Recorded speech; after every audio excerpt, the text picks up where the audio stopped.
Pues sean todos bienvenidos a esta presentación coorganizada por el CISAF y Ediciones Encuentro de Ratzinger y los filósofos, de Platón a Bátimo. Hoy nos acompañan dos de sus editores, los doctores Alejandro Sada, desde México, y el doctor Rudy Albino da Assunção, desde Brasil. Pues para comenzar, me gustaría brevemente hacer una introducción editorial a la obra. Es una obra de 2023, está publicada en Madrid por nuestros amigos y hermanos de Ediciones Encuentro, y es muy interesante el índice que compone esta obra. Cuenta con un prólogo que me parece muy bello y muy completo, escrito por Rudolf Boderholzer, que es el obispo de Ratisbona y es el director del Instituto Ratzinger, el Instituto Papa Benedicto XVI de Ratisbona. Y posteriormente pues se da paso a una introducción también muy completa, que va, digamos, presentando las líneas generales de este libro, y también un bellísimo estudio introductorio hecho por Christian Poncelet, que también apunta, pues digamos, las líneas generales de esta obra editada por Alejandro Sada, Tracy Rowland y Rudy Albino de Assunção. Entre algunos de los trabajos que podemos encontrar en ella, encontramos, por ejemplo, de Emery de Gal, Agustín de Hipona, Dependencia recíproca de la fe y el mundo, de Eduardo Charpenel, de la Universidad Panamericana en México, Georg Wilhelm Friedrich Hegel, Razón, Historicidad y Comunidad, de Tracy Rowland, Karl Marx y el marxismo, El problema de la primacía de la praxis. También de Tracy Rowland encontramos Ludwig Wittgenstein, El alcance de la razón.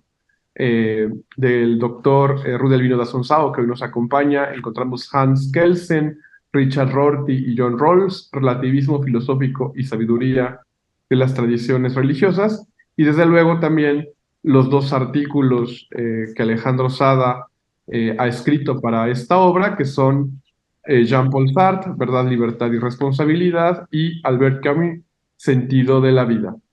Entonces, pues los invitamos atentamente para que puedan adquirir este libro y leerlo, que sin duda me parece que es un hito de los trabajos al respecto de Joseph Ratzinger, y que hoy comentaremos con el doctor Rodrigo Guerra y con dos de sus editores que nos acompañan. Entonces, para comenzar, le daré la palabra al doctor Rodrigo Guerra, no sin antes presentarlo. El doctor Rodrigo Guerra López nació en la Ciudad de México, obtuvo el doctorado en Filosofía Summa Cum Laude por la Academia Internacional de Filosofía del Principado de Liechtenstein, ha realizado estudios en la Universidad Católica de Eichstätt en Alemania, obtuvo el posgrado en Humanismo Universitario en la Iberoamericana y es licenciado en Filosofía por la UPAE. Entre algunas otras cargos, se ha desempeñado como coordinador académico del Instituto Pontificio Juan Pablo II en la Ciudad de México. Fue catedrático en la Universidad Panamericana, donde fue profesor de Alejandro Sada, que nos acompaña hoy. También ha sido profesor en la Universidad Iberoamericana y la Universidad Católica de Chile. También, como ustedes lo saben, es el fundador del Centro Social de Investigación, del Centro de Investigación Social Avanzada, del CISAF, y actualmente es el secretario de la Comisión Pontificia para América Latina en la Santa Sede. Pues muchísimas gracias, Rodrigo, por haber aceptado la invitación. Cuando gustes comenzar, adelante. Muchas gracias por la invitación al CISAF para estar este ratito descansando del trabajo cotidiano aquí en el Vaticano y comentando pues la aparición de este extraordinario libro que recién sale del horno por parte de Ediciones Encuentro, Ratzinger y los filósofos de Platón a Bátimo. Estoy muy contento de poder comentar este libro, aunque sea así de manera muy sumaria y muy rápida, por varias razones. La verdad es que son muchas. Primero, porque este libro pone explícitamente en relación a Joseph Ratzinger un teólogo y papa extraordinario. El Papa Francisco suele decir de él que es como un padre de la Iglesia, y creo que este halago no es exagerado, porque realmente su sabiduría, la hondura de su reflexión, ayudan mucho no solamente a comprender mejor el depósito de la fe, sino también a entender las razones profundas por las que la Iglesia merece renovarse en el momento presente sin claudicar jamás a la verdad. Y eso es maravilloso, eso es maravilloso. Pero pone en relación este libro, y tal vez es uno de sus méritos más increíbles, a Joseph Ratzinger con una gran cantidad de autores contemporáneos, los pone en diálogo, ya sea porque mantuvieron realmente diálogo con él, ya sea también porque hay influencias intelectuales que se pueden detectar, ya sea porque hay unas, como dice Alejandro Sada en uno de sus textos, hay unos diálogos hipotéticos, unos diálogos posibles que se pueden detectar al mirar algunos temas del pensamiento de algún autor contemporáneo con las reflexiones del propio Ratzinger. Me entusiasma mucho presentar el libro además porque dos de los autores fueron mis maestros, Joseph Pieper y Robert Spemann. Entonces, encontrar aquí a personas especialistas que conocen bien a mi profesor Piper y al profesor Spemann, pues es también motivo de gran alegría. Pero además, el libro incluye ensayos de tres de mis alumnos. Entonces, más contento no podría estar como mamá gallina viendo que resulta que los alumnos son muy superiores al maestro. Eso es el caso de David González Ginocchio, de Eduardo Charpenel y de Alejandro Sada. ¿Yo qué puedo decir simplemente a la hora de mirar el libro y de haberlo leído en su totalidad? Eh, Primero que el libro ayuda mucho a superar las fáciles caricaturizaciones. En efecto, estamos en una época en donde es muy fácil caricaturizar, es decir, sobresimplificar, y a veces hasta para generar algún tipo de humor, de risa o de burla. Y esto es muy grave. Le está pasando al Papa Francisco, le está pasando a el recientemente fallecido Benedicto XVI y le pasa increíblemente a Juan Pablo II. La sobresimplificación, el no mirar todo el proceso de desarrollo del pensamiento, por ejemplo, estos tres grandes pontífices, ha hecho unas caricaturas insoportables, insoportables. ¿Cuántos de nosotros no nos lamentamos que algunos, entre comillas, defensores de Juan Pablo II presenten solamente aspectos, por ejemplo, que marcan su objetivismo sin valorar todos los estudios que hizo sobre la subjetividad humana y a la luz de esta mutilación lo ponen frontalmente, por ejemplo, con los más contemporáneos desarrollos en la teología moral del magisterio de Francisco. El caso de Benedicto XVI es un caso, pero manifiestamente gigantesco, tal vez más grande que el del Juan Pablo II, porque en nombre de Ratzinger, Benedicto XVI, se trata muchas veces de decir que el Papa bueno es Francisco y el Papa malo y autoritario es Joseph Ratzinger. Cuando existen un conjunto de conexiones y de influencias importantísimas que son imposibles de evitar, y el libro manifiesta una de las más potentes, que es la enorme, enorme capacidad de diálogo y de aprecio respetuoso de Joseph Ratzinger a las más diversas formas de pensamiento. En efecto, Joseph Ratzinger es un hombre convencido que diligere veritatem omnem et in omnibus. Hay que aprender a amar la verdad en todo y en todos. Y por eso, con gran paz, aprende de Platón, sin ser un platónico, en sentido estricto, en sentido lato, por supuesto que todos de alguna manera lo somos, con gran paz entra en relación crítica con Santo Tomás de Aquino, con gran alegría descubre cosas importantes. Aquí no se menciona, no se le dedica un capítulo exprofeso, pero sí algunas seccioncitas pequeñas. Entra en relación con Joaquín de Fioré, por amor de Dios, y hace una asimilación sui generis de algunas intuiciones de Joaquín de Fioré. Dios mío, quienes hemos pasado por el estudio de la posteridad espiritual de Joaquín de Fiore, escrito por Henri de Lubac, sabemos que no es un autor precisamente pacífico, es problemático, que entraña ciertos problemas. Y sin embargo, Joseph Ratzinger no se espanta y aprende. No aprende acríticamente, sino aprende bajo la idea de que justo a través de toda la historia del pensamiento se pueden ir reconociendo distintos aspectos de la verdad para componer, voy a usar el lenguaje de Francisco, perdón, un gran poliedro, un gran poliedro.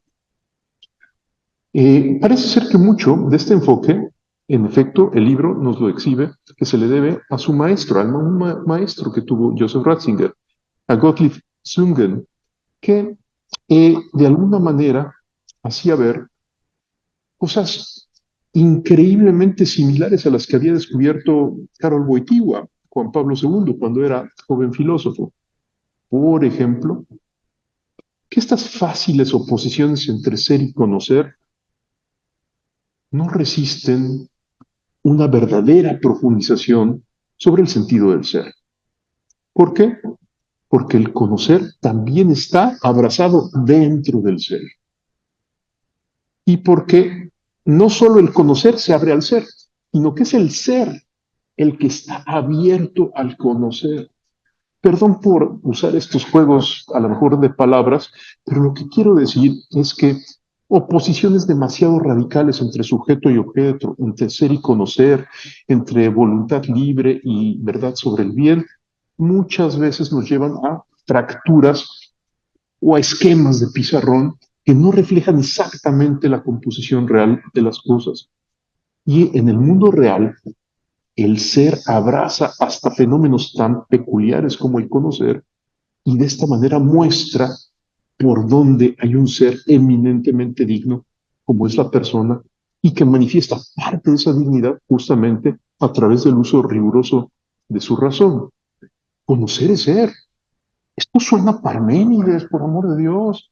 Y sin embargo, en el libro nos muestran que esta misma reflexión se redescubre en un contexto contemporáneo por parte de el maestro de Joseph Ratzinger, Gottlieb Zungen.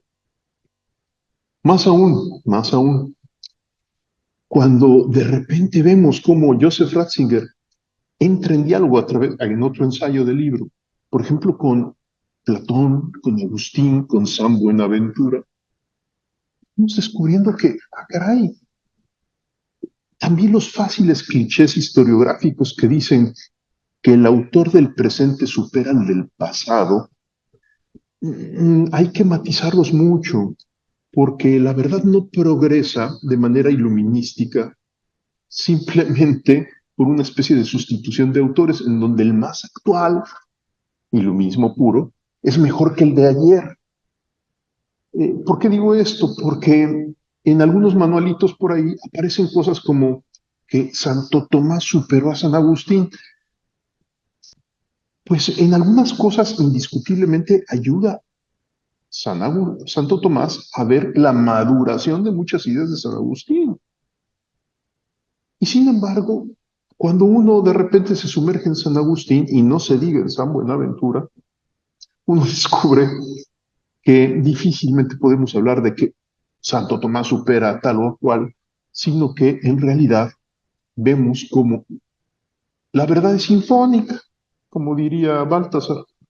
Es decir, que la verdad no se descubre con una especie de incursión lineal, unilateral, rectilínea, en un solo carril, sino a través de distintas vías, como en una autopista de muchos carriles, en donde unos van más adelante, otros van más atrás, de repente el que estaba atrás se adelanta, Y lo importante no es ver quién gana, sino lo importante es que todos vayamos en la misma dirección de amor por la verdad. ¿Cuántas veces no ha habido polémicas? No digo, no voy a usar la palabra estériles, pero un poco odiosas entre agustinos y tomistas por el tema del conocimiento, por el tema del amor, no se diga por el tema de la historia, porque aquí entre nos, por cierto, Santo Tomás de Aquino prácticamente no escribió nada sobre filosofía y teología de la historia, mientras que San Agustín y San Buenaventura tienen una reflexión increíblemente potente en estos temas. A veces estas polémicas justamente no hacen bien. Joseph Ratzinger claramente nos deja una gran lección y el libro ayuda a apreciarla muchísimo, de que más que buscar quién supera a quién, tenemos que aprender a descubrir que en esta sinfonía de incursiones por la búsqueda de la verdad, estas incursiones todas son necesarias, todas se deben de interpelar mutuamente y de todas podemos aprender, no nada más para ser scholars, sino para hacer nuestra propia aventura intelectual. Es decir, para nosotros arriesgarnos también a pensar la realidad y eventualmente hasta la divina revelación por nuestra cuenta, habiendo aprendido de toda esta amplia tradición de pensamiento que indiscutiblemente no puede ser obviada, no puede ser obviada. Perdón por lo obvio del comentario, pero como algunos pretenden hacer filosofía o teología, creo que es peor, como borrando el pensamiento anterior y como introduciéndose ex novo, ¿no?, a una gran cantidad de cosas, creo que vale la pena leer este librito, porque el libro sí nos ayuda a entender que no hay que ver fotos, sino procesos, procesos. Hay un autor que a mí me gusta mucho y que por ejemplo, uno de mis amigos muy queridos, Rocco Buttiglione, suele decir que es un autor que le ayuda a interpretar a Joseph Ratzinger y que lamentablemente no se menciona en este libro, es Augusto del Noche. Augusto del Noche justamente odiando la historia de la filosofía y de la teología en fotografías, se arriesga a hacer películas. Es decir, se arriesga a hacer lo que él llama filosofía de la historia de la filosofía y a tratar de identificar los problemas filosóficos en cada época de la historia, en cada proceso, en el modo como se generan las controversias, no simplemente comentando eruditamente el pensamiento tal o cual autor, sino tratando de descubrir el significado filosófico de épocas completas. Este esfuerzo me parece que ayuda mucho a apreciar a Ratzinger y que en cierto sentido Ratzinger también hacía algo muy parecido a lo que hacía del Noche. Ratzinger, vaya, no le dedicó ninguna monografía a Heidegger, a Habermas, a Tomás de Aquino, así vaya un libro completo. No, a Buenaventura sí. Eh, pero, sin embargo, las obras de Joseph Ratzinger ayudan a ver el proceso difícil, tortuoso y a veces hermoso del pensamiento que va descubriendo distintos aspectos importantes de la realidad y eso tiene un significado. Eso tiene un significado, que no es el mero iluminismo de la progresión lineal hacia lo mejor, sino es el significado de que el pensamiento es también una actividad ascética con renuncias, dificultades, sacrificios, y además con la irrupción de la gracia que de repente facilita esta misma incursión intelectual. Voy a tratar de ir cerrando algunas cositas que aquí tengo anotadas.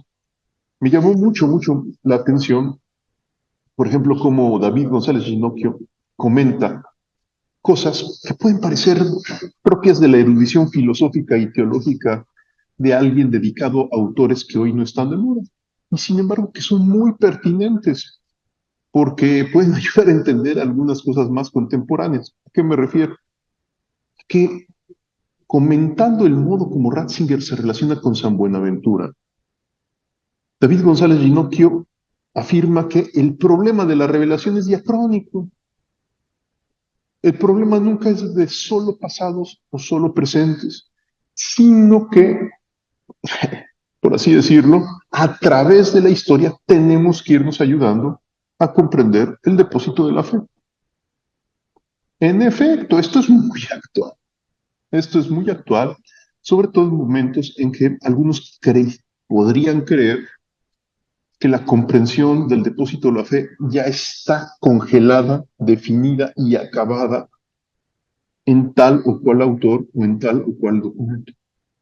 Justamente el libro ayuda en buena medida a hacer como una hermenéutica de la continuidad, a ver qué es sano, que recientemente, por ejemplo, el Papa Francisco nos exhorte a hacer nuevas incursiones filosóficas y teológicas, no para reinventar el depósito de la fe, sino para reinventar nuestra comprensión del depósito de la fe, que requiere dar un nuevo paso de maduración para responder al cambio de época. Eso claramente lo hizo Joseph Ratzinger. Joseph Ratzinger no se mantuvo en la zona de confort de aquel que se vuelve repetidor de ideas más o menos canónicamente preconcebidas, sino que verdaderamente vivió la experiencia espiritual e intelectual de ser teólogo y de aventurarse a tratar de explorar algunos significados que estaban en el depósito de la fe y que requerían ser extraídos con las herramientas interdisciplinarias que él tuvo en su momento para hacer este tipo de investigación. El texto sobre San Buenaventura, por eso yo creo que más allá de a quien le guste el pensamiento franciscano, puede ser útil para apreciar que el pensamiento filosófico y teológico no son un final ya acabado, sino son todavía, y seguirán siéndolo por siempre, un reinicio constante de profundización continua. En otro ensayo, por ejemplo, Owen Weiner, comentando las relaciones entre Ratzinger y Nietzsche, nos dice cómo Ratzinger, digámoslo así, acoge a plenitud, no de manera apologético-defensiva, sino acoge el desafío intelectual de la acusación que hace Nietzsche al cristianismo de afirmar al cristianismo como una moral de esclavos. ¿Qué es importante? ¿Por qué subrayo que no de manera apologético-defensiva? Porque la forma como Joseph Ratzinger afronta el desafío de Nietzsche no es el de quien dice, como no piensa de acuerdo a este canon de ortodoxia preestablecido, como se contrasta el pensamiento de Nietzsche con esto que yo creo, entonces está mal. Así no opera Ratzinger, sino que asume las preguntas que el propio Nietzsche se hace y trata de mirar si no existe una respuesta diversa a la que Nietzsche ofrece. Y justamente acogiendo, por así decirlo, valorando positivamente las preguntas que hace un adversario tan terrible como es Federico Nietzsche, logra mostrarle, por así decirlo, a Nietzsche y a sus seguidores que el cristianismo no es el crimen, no es un crimen capital contra la humanidad, sino ni es una moral de esclavos, sino es un verdadero camino de libertad y de liberación para las personas. ¿Por qué? En fin, habría que explicar muchas cosas, poner textos y contextos sobre el pensamiento de Nietzsche, pero en resumen, Nietzsche, que pensaba que un Dios derrotado, crucificado y humillado en la cruz era como elevar a la categoría de Dios al mayor de los fracasos, Joseph Ratzinger muestra que al contrario, esa muerte en la cruz, al ser muerte no absurda, sino por ti y por mí, al ser muerte que busca sanar y salvar al prójimo, sobre todo al que lo ha justiciado, esa muerte no es un absurdo, sino al contrario, un verdadero gesto de arriesgadísimo amor que nos permite hoy entonces tener un poco de sentido y de esperanza en esta vida. El estudio que hace justamente Alejandro Sada en el libro sobre el pensamiento de Albert Camus me parece muy complementario con el estudio que se realiza también sobre Federico Nietzsche. Alejandro Sada dice desde el inicio que no es que en Ratzinger haya ciertos textos de reflexión sobre Albert Camus, pero sí existen un conjunto de temas y asuntos planteados justamente por el pensamiento de Albert Camus que Joseph Ratzinger asume, no le tiene miedo a asumir la problematicidad planteada y a buscar una respuesta argumentada, utilizando con rigor la razón y utilizando también la verdadera luz de la fe. Cuando de repente en el libro encontramos ensayos, por ejemplo, como el dedicado a Joseph Pieper, a Spemann, a Edith Stein, vamos a ver que justamente estos autores permiten mostrar la fuerza que tiene el pensamiento de Joseph Ratzinger en el tema de la ardua articulación entre fe y razón. Entre fe y razón. Cuando Heidegger decía que la filosofía cristiana era algo así como un, una contradicción, es decir, un palo de metal que pretende al mismo tiempo ser de madera, una especie de contradicción, dice Heidegger, absurda. Decir filosofía, pues parece ser totalmente contradictorio a decir cristiana. ¿Por qué? Porque si uno es cristiano, uno acepta un conjunto de datos que exceden la reflexión filosófica, y si uno es filósofo, uno tiene que contentarse con la pura luz de la razón. Joseph Ratzinger, al contrario, lo que muestra es con gran fuerza que la razón anhela en secreto no cerrarse, mantener su apertura, ser razón abierta.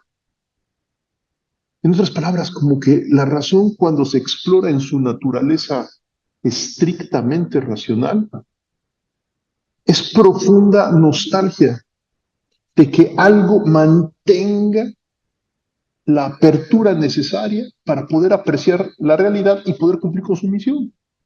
Como diciendo, es que como que la razón tiende a devorarse a sí misma, tiende a encerrarse en sí misma. Lo voy a decir de la manera más tradicional y clásica. ¿Cuántas veces en los mundos de la filosofía no oímos que la razón solo debe ser medida por la razón? Y con esta afirmación que suena tan bien, porque parece como coherente, que la razón no acepte otra cosa más que aquello que la propia razón mida, pese y apruebe, entonces de repente la razón lo que sucede es que censura aspectos de la realidad que se manifiestan ante ella y que la exceden. Para que la razón fuera medida de sí misma necesitaría ser infinita. Y la razón humana, pues, oh sorpresa, ¿no? Aunque tiene un anhelo infinito de verdad, en inactu exercito no es infinita. Y que es bastante limitada, como la razón tuya y mía siempre nos recuerdan a cada instante, sobre todo cuando cometemos errores, cuando tenemos flaquezas, cuando nos falla la memoria, etc. La razón no es medida de sí, sino que lo que mide a la razón es la realidad. La realidad es la medida de la razón, no viceversa. Y si introducimos este elemento de realismo epistemológico elemental y lo llevamos como Ratzinger al máximo de sus posibilidades, entrando en diálogo con Edith Stein, con Pieper, con Spemann, nos llevamos una tremenda sorpresa. Que la razón, en el fondo, es disposición permanente para la posibilidad de un misterio que salve, de una revelación que me supere. O como diría ya el Papa Benedicto en algunas de sus últimas intervenciones sobre estos temas, la razón, con R minúscula, puede quedar sorprendida con el encuentro de una razón con R mayúscula que entre en diálogo con ella. El logos humano debe de estar constitutivamente abierto a la posibilidad misteriosa de un logos divino que se revele. Y oh sorpresa, en el ensayo dedicado a Heidegger, se dice con gran fuerza cómo muchas de las reflexiones que el propio Heidegger ha hecho sobre el tiempo, sobre el acontecimiento, Ereignis, y sobre otros temas muy típicamente heideggerianos, justamente Joseph Ratzinger los recoge y los reformula para afirmar que el ser es Ereignis, el ser es acontecimiento, y que el ser no es tanto el ser del dios aristotélico, tal vez, del motor inmóvil, sino, como dice el concilio de Calcedonia, el es del que hablamos, cuando decimos que Jesucristo es verdadero Dios, el es del que hablamos es un es que desde lo eterno penetra en la historia de manera absolutamente gratuita e imprevisible y constituye un acontecimiento. Por lo tanto, el sentido más propio del ser es ser acontecimiento. Esto que de repente si sacara contexto podría hacer parecer a Ratzinger como un simple heideggeriano, sin embargo le da la vuelta a el propio Heidegger, porque más bien acerca el pensamiento de Ratzinger a lo que Edith Stein justamente había descubierto en su extraordinario libro Ser finito y ser eterno. Lo voy a decir en lenguaje de Balthasar, el todo está inmerso en el fragmento. El ser universal hoy es histórico en Cristo. Y por lo tanto, la verdadera cuestión no es si Dios existe o no, sino más bien verificar si este acontecimiento se ha dado dentro de la historia o no, cosa que es distinta a una demostración de la existencia de Dios y más bien nos coloca en el terreno de mostrar de manera elocuente si el cristianismo hoy es acontecimiento o no lo es, o no lo es. Finalmente termino diciendo que creo que este libro, a diferencia de muchas otras cosillas que por aquí veo en la vía de la conciliación y que de vez en cuando aparecen supuestamente comentando el pensamiento de Joseph Ratzinger, creo que este libro sí ayuda mucho a mostrar que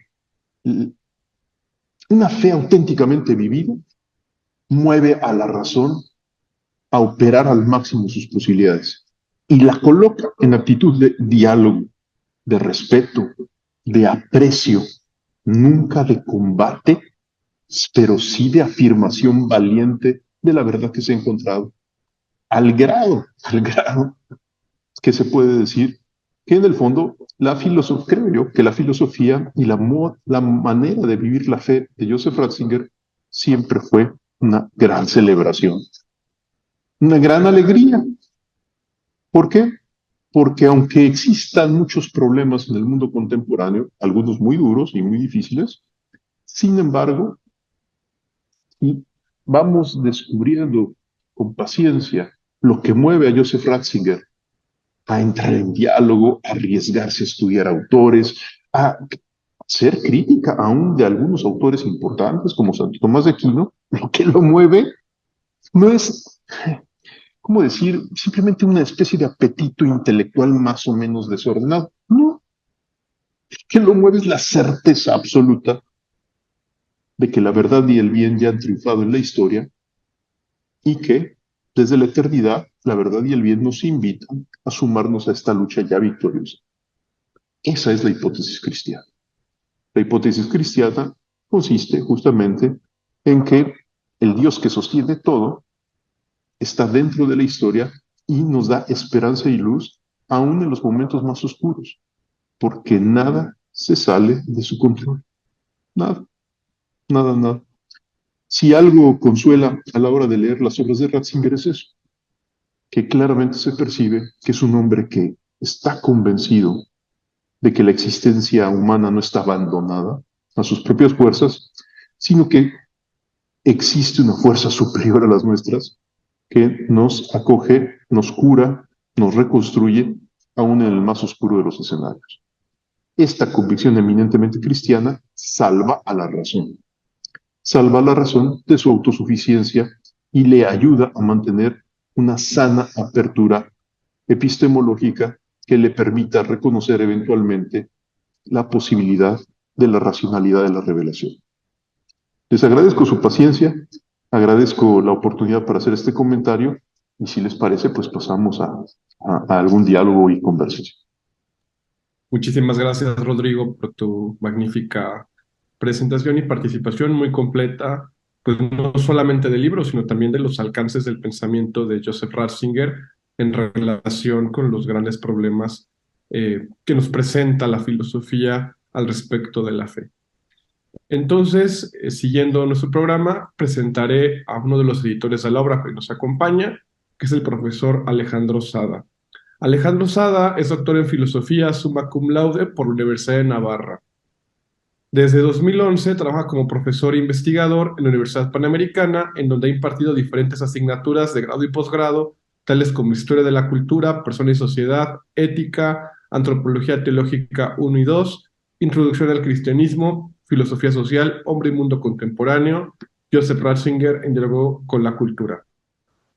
Ha publicado diversos artículos especializados en revistas científicas y entre sus más recientes publicaciones destacan los libros Asentamiento y Certeza en el Pensamiento de John Henry Newman y esta obra, también la obra, Sentido y Verdad, hacer una nueva comprensión de la filosofía del pensamiento, desde el pensamiento de Joseph Ratzinger, publicado por la BAC, y también pues es editor junto con Tracy Rowland y Rudy Albino de Asunzao del libro Ratzinger y los filósofos de Platón a Bátimo, publicado por Ediciones Encuentro.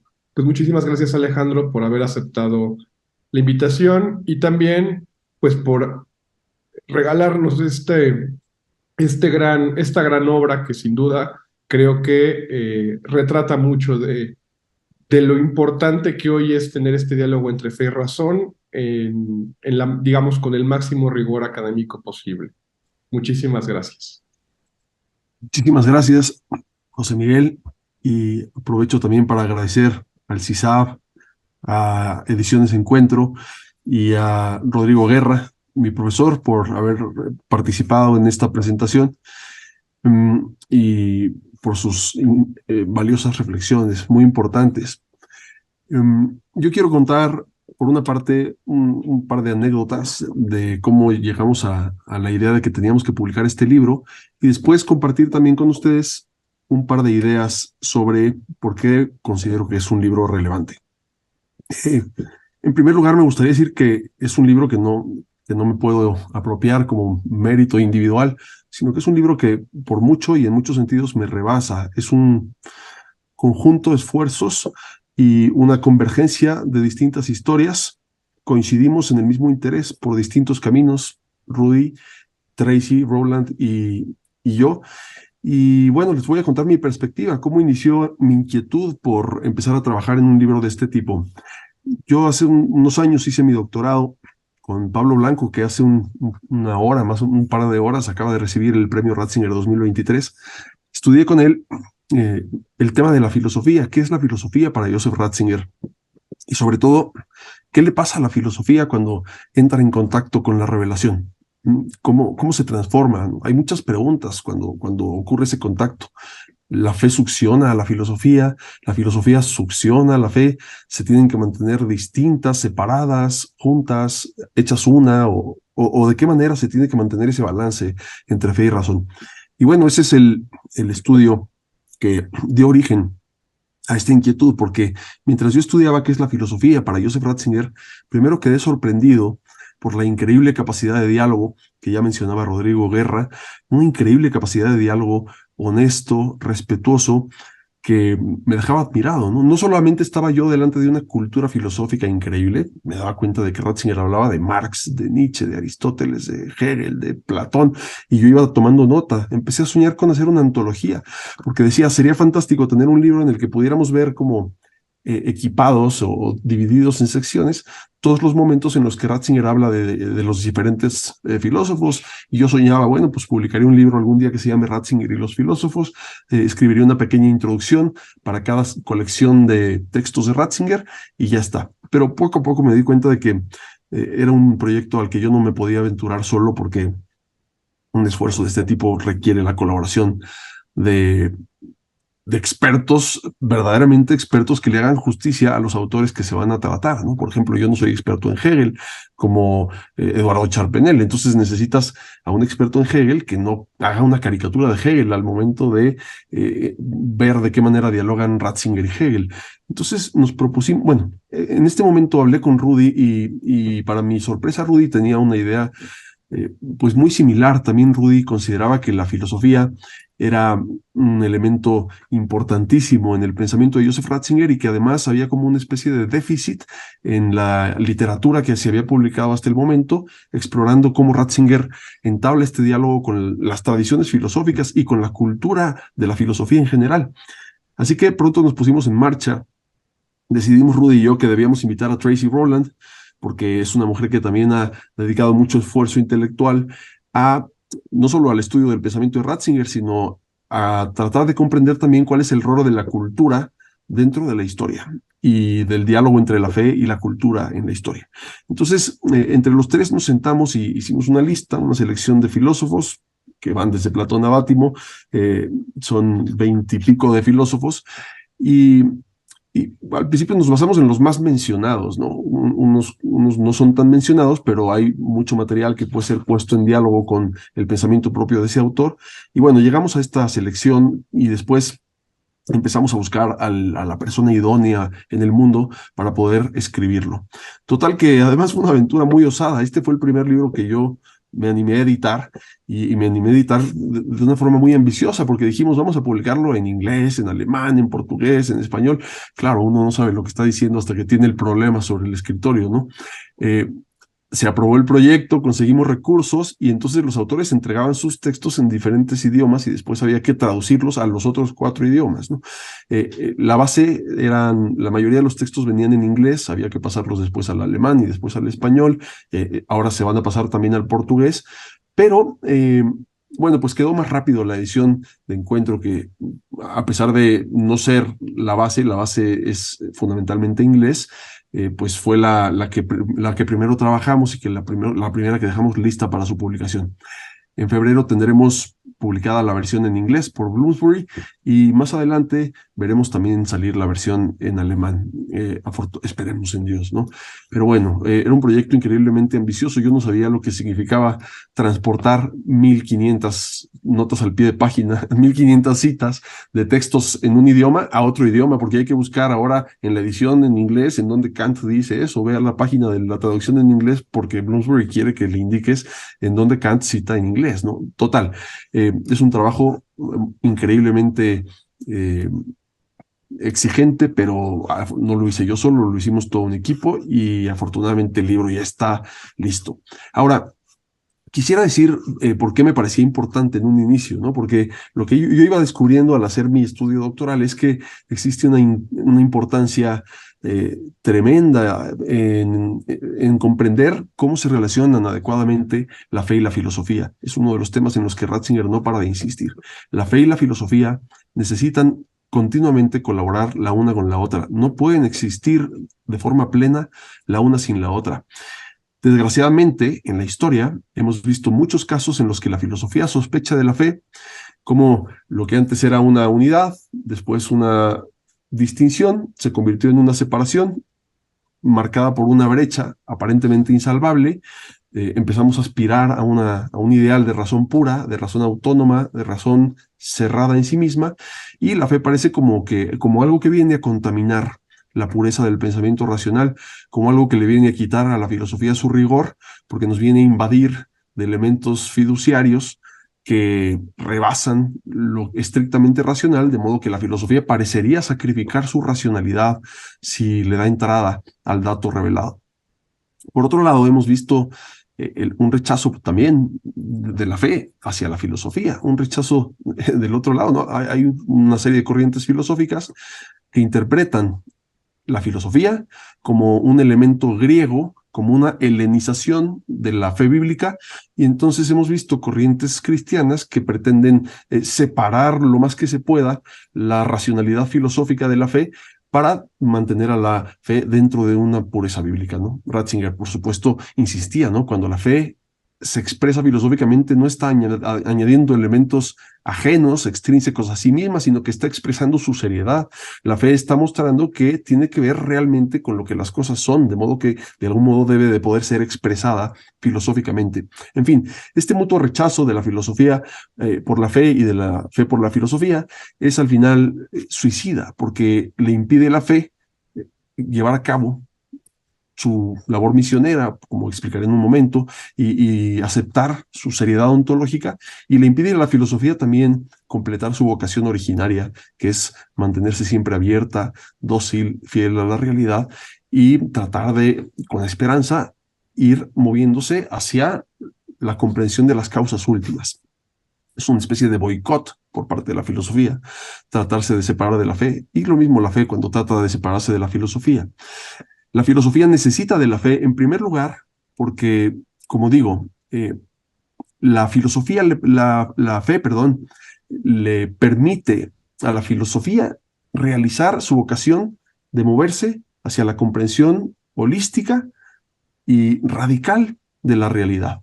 Además, la filosofía, que pretende ser una apertura fiel y dócil ante el ser, tiene que permanecer siempre atenta a lo que se le manifieste, como nos explicaba el doctor Guerra, tiene que amar la verdad en todo y en todos, y tiene que mantener siempre una disposición permanente que llega a convertirse en esperanza de que el logos se manifieste a nuestro pequeño logos humano, a nuestros pequeños logoi, a nuestras pequeñas razones humanas finitas, que, no obstante, siendo finitas, mantienen el deseo y la esperanza de encontrarse de algún modo con la verdad en toda su plenitud. Así que eso mueve al pensamiento a permanecer siempre abierto al misterio, a un misterio que salve a la razón de su finitud, que se experimenta como herida. La fe, por otra parte, funciona como una especie de palanca que le permite a la razón ampliar sus horizontes, le permite a la razón pensar con mayor amplitud. Pensemos, por ejemplo, toda la reflexión antropológica y ética que hemos podido llevar a cabo a partir de lo que hemos comprendido que es el hombre a los ojos de Dios.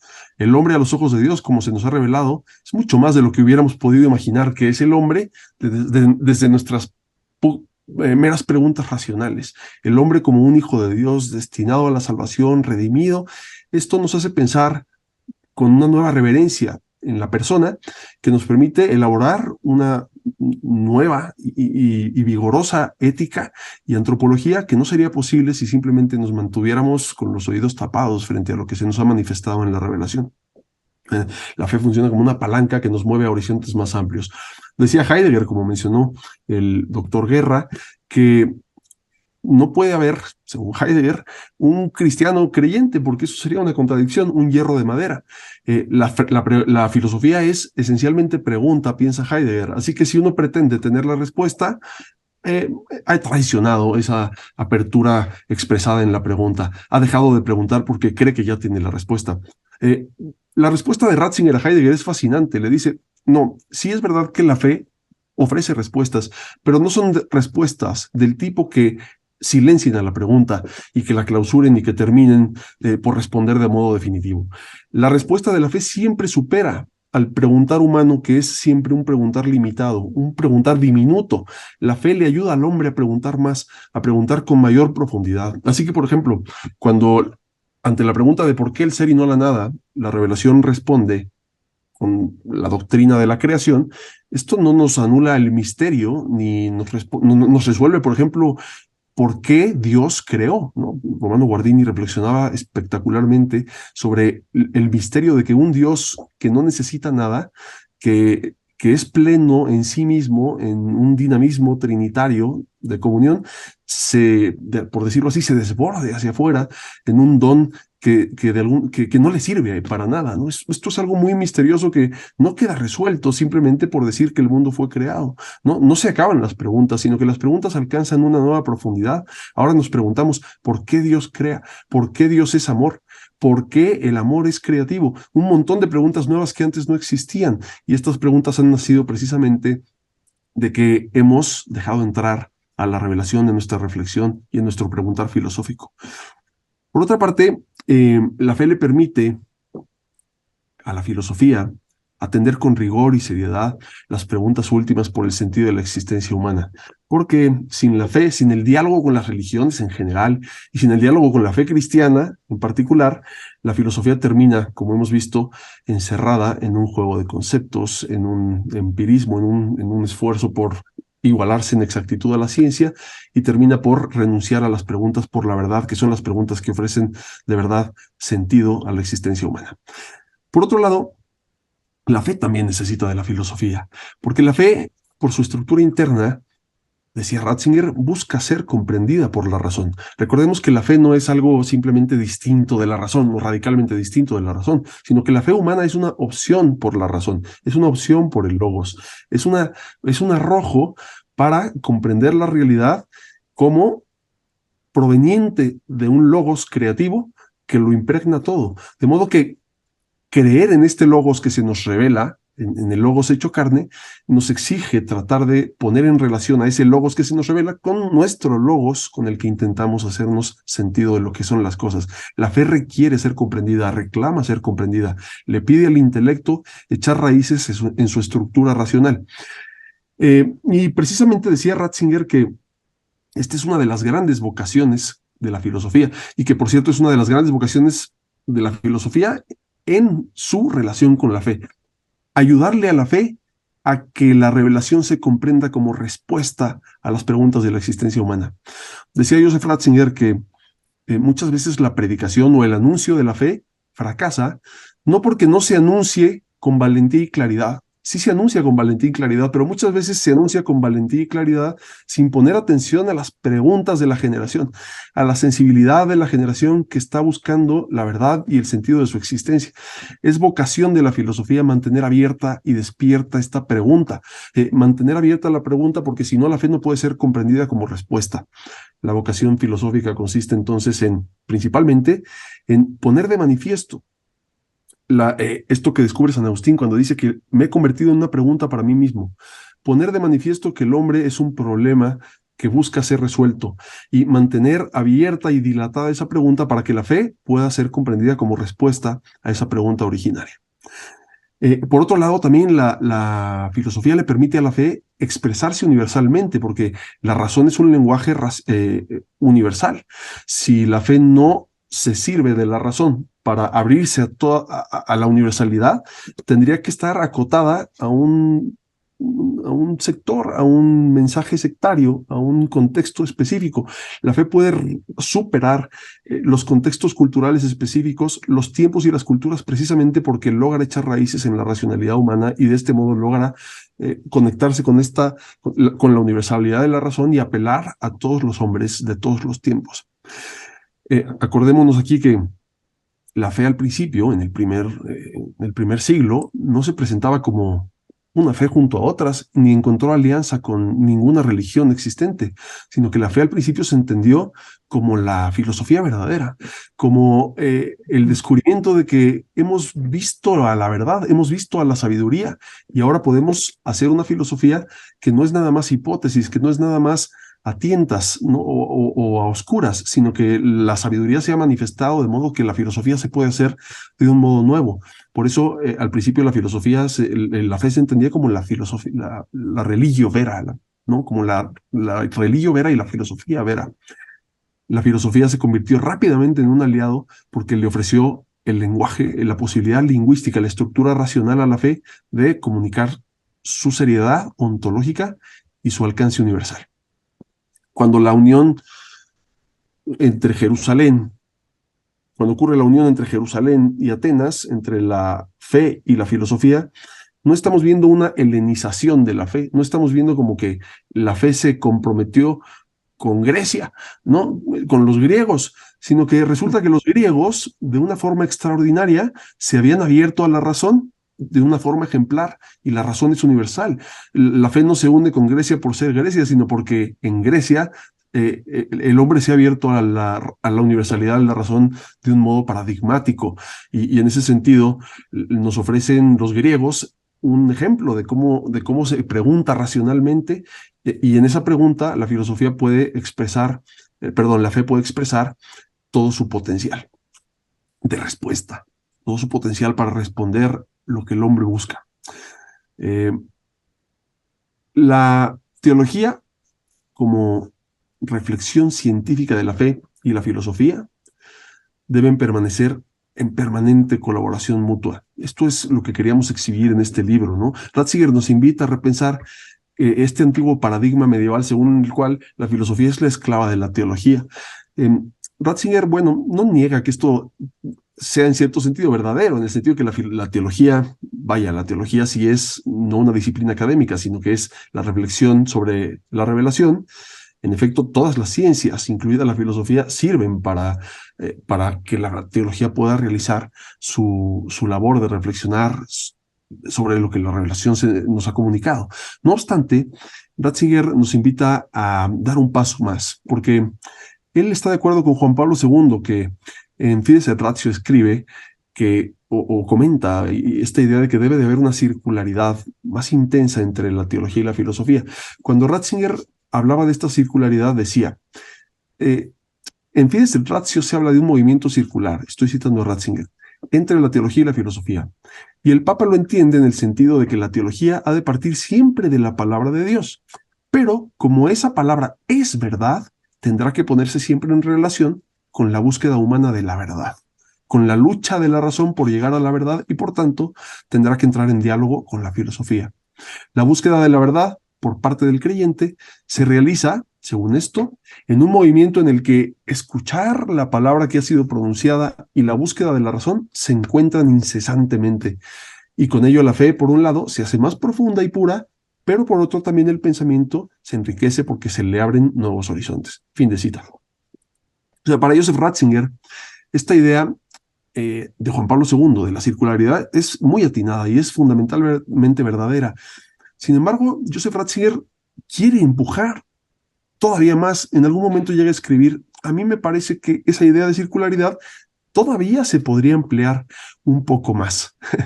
quiere unirlas con más intensidad. Según Ratzinger, es importante que la filosofía no se encierre en lo meramente propio y pensado por ella misma. Así como debe escuchar los conocimientos empíricos que han ido madurando en las diversas ciencias, escribe Ratzinger, también debe considerar la tradición sagrada de las religiones, y especialmente el mensaje de la Biblia, como una fuente de conocimiento por la cual debe dejarse fecundar. Esta palabra fecundar ahora la voy a comentar porque creo que es muy elocuente. O sea, no es que deba pensarse en una filosofía completa, que ya que está acabada, posteriormente entra en un diálogo meramente exterior con la teología. No, sino que la filosofía debe dejar entrar a la teología en su propio espacio interior desde el principio. O sea, debe dejarse fecundar por ella. En lugar de hablar de una sirvienta y de una señora, Ratzinger se refiere a una peculiar pareja de gemelas. Esto fue en el discurso que escribió para la Sapiencia, que no pudo pronunciar. Una peculiar pareja de gemelas en la que ninguna de las dos puede separarse totalmente de la otra, y sin embargo cada una debe conservar su propia tarea y su propia identidad. O sea, la filosofía y la teología deben estar profundamente unidas, pero no deben confundirse hasta perder su identidad. Otra vez aparece aquí la fórmula de Calcedonia, sin confusión ni división. Desde mi punto de vista, la imagen que mejor alcanza a aclarar este vínculo es la de la relación conyugal, en la que los esposos se hacen uno sin perder su singularidad. Alcanzan, por decirlo así, la unidad en la diferencia. Yo no soy el primero, debo confesar, en sugerir que la relación entre filosofía y teología, entre fe y razón, en el pensamiento de Ratzinger, se puede iluminar a partir de esta analogía nupcial. Hay un joven investigador polaco, no es polaco, un joven investigador australiano que se llama Thomas Worley, que en un artículo examinando esta idea, decía, la analogía nupcial aplicada a la fe y a la razón, o a la teología y la filosofía, ve a la razón como la cueva o el útero. Esta tiene un carácter particularmente femenino. receptivo, ¿no? Ratzinger está usando la imaginería mariana tan profundamente imbricada en la ontología de Hans Urs von Balthasar. La razón debe ser modelada según el fiat de la Santísima Virgen María. Esta apertura de la razón, esta receptividad amorosa y activa de la razón, es lo que permite que sea fecundada y fructificada por la semilla de la fe. O sea que la fe aquí se ve, por supuesto, como una característica, o como con un carácter particularmente masculino. Bueno, esto es lo que dice Burley. Ahora, la escucha de la filosofía, me parece, debe dejarse fertilizar por la palabra para dar luz a la verdad. La filosofía no es tanto la esclava de la teología, sino su esposa, me atrevería a decir. Participan a su manera del misterio, de la igualdad en la diferencia, el cual es especialmente visible en las relaciones conyugales, que por cierto, se manifiesta en ellas un reflejo del misterio de la unidad de la naturaleza divina en la Trinidad de sus personas. La filosofía y la teología se refieren ambas a la búsqueda de una y la misma verdad. Sus diferencias se deben fundamentalmente al punto de partida de su relación con esa verdad. En el caso de la teología, la primacía la tiene la palabra que se nos dona. En el caso de la filosofía, la primacía la tiene la pregunta. Una aporta el don de la revelación, la otra tiene la capacidad de apropiarse de ese don, haciendo uso de la razón y de contemplar con asombro el misterio. Y así juntas constituyen el gran diálogo en el que se accede a la única sabiduría verdadera. El libro que presentamos hoy busca poner de manifiesto no tanto una teoría sobre el modo en que la filosofía y la teología colaboran entre sí, sino queríamos ofrecer un ejemplo vivo, en acto, cómo están colaborando en la mente de Joseph Ratzinger la filosofía y la teología, cómo realmente funcionan de un modo en el que no se pueden separar, no hay manera de agarrar un plumón, me parece, y decir, voy a marcar con amarillo los enunciados teológicos y con naranja los enunciados filosóficos. No se va a poder. Cada enunciado proviene de ambos contrapuntos, de la pregunta filosófica y de la apertura dócil ante el misterio de la revelación que se nos ha comunicado como respuesta precisamente a esas preguntas. Entonces, en Ratzinger vemos cómo actúan las dos ciencias conjuntamente, simultáneamente, para responder a las preguntas más apremiantes de la existencia humana, las preguntas por la sociedad, por la libertad, por la dignidad, por tantas cosas que podemos ver en el libro, ¿no? Tengo la fortuna de anunciarles la buena noticia de que estamos ya trabajando en un segundo volumen. Estamos trabajando en un segundo volumen porque, en efecto, dejamos fuera a muchos filósofos que ahora queremos meter. y ya estamos apalabrados con editoriales y demás, porque ahí vienen Pascal, y ahí viene Kierkegaard, y ahí viene la Escuela de Frankfurt y Adorno, y un montón de autores que están por verse en el volumen 2. Bueno, pues yo les agradezco muchísimo que nos ofrezcan este espacio para comentar la génesis y el sentido de esta obra. No quiero en mi intervención decir algo más, prefiero dejar tiempo si acaso para atender alguna pregunta y si se puede, pues le cedo la palabra a mi colega Rudy. Muchísimas gracias. Muchísimas gracias, Alejandro, por tu presentación. Y le paso la palabra a Rudy. Primero lo presentaré. El doctor Rudy Albino de Assunção, casado y padre de 4 hijos, nació en la ciudad de Gravatal, Santa Catarina, Brasil. Es profesor y coordinador de los cursos de Filosofía y Teología en el Centro Universitario Católico de Quixadá Unicatólica Ceará, en Brasil, donde también coordina el Departamento de Fe, Razón y Cultura y el Grupo de Investigación Fe, Razón y Cultura. Es graduado en Filosofía por el Centro Universitario de Brusque y es licenciado y doctor en Sociología Política por la Universidad Federal de Santa Catalina. Actualmente está estudiando un postdoctorado en Teología en la Pontificia Universidad Católica de Río de Janeiro. Muchísimas gracias, doctor Rudy, por estar con nosotros en esta tarde presentando la obra Ratzinger y los filósofos, de la cual ustedes...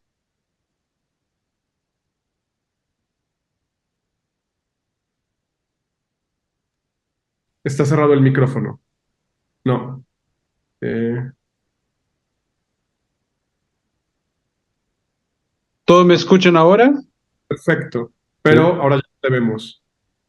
No, usted puede Listo. conectar. Listo. Muy bien, gracias. Es una alegría estar aquí con vosotros y saludar en primer lugar a Rodrigo Guerra, que acompaña el trabajo hace mucho tiempo, y también es muy bueno saber que la América Latina está tan bien representada junto a la Santa Sede, entonces es muy bien, es una alegría. Y saludar a Alejandro. No sé si es necesario porque hablamos todos los días, por la mañana, por la tarde, por la noche. Y entonces, está, mi amigo, es una alegría estar aquí contigo de nuevo. Muy bien, mi colaboración en este momento tan bonito de presentación del libro, que ya está muy bien presentado, es apuntar tres cosas. Creo que son muy pertinentes. En primer lugar, podemos mirar cómo Ratzinger y también cómo Benedicto XVI ha hecho un acercamiento con los problemas que le ha puesto la filosofía moderna. Rodrigo decía en los inicios cómo en Ratzinger el pensamiento moderno le interroga, le pone cuestiones difíciles y él no tiene miedo, no ha tenido miedo de afrontar estos temas. Ese es el primer punto. La relación de Ratzinger con la filosofía, un poco más directamente con la filosofía contemporánea.